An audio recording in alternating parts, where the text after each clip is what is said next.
আরে মিয়া, আমার কি ছোট লোক মনে হয়? আপনি বাড়ি ঘরের গরম ধাইতেছেন। আরে এরকম তো রান্নাঘর আছে আমার ঢাকা শহরে আর 10টো। দাঁড়ান, ফোন আসছে, কথা বলে নি। হ্যাঁ হ্যাঁ, হ্যালো বাজান। হ্যাঁ আব্বু কও। ও তুমি হেলিকপ্টার কিনবা? আচ্ছা আব্বু, আমি বুকিং দিয়ে দিতেছি। এ কি কয় রে, ছাওয়াল এক দিব হেলিকপ্টার কিনা? এ তো বিশাল বড় কোটিপতি রে। এক যদি মোবাইল দিবার পারি, এবার ঈদ আমাকে জাক জমক কাট পরে। হ্যাঁ আচ্ছা, ঠিক আছে ঠিক আছে।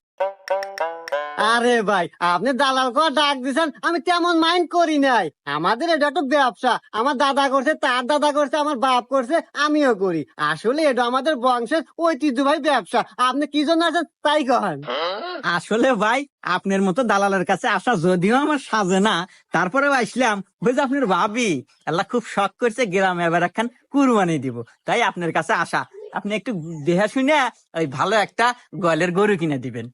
তো আসলে ভাই, গ্রামে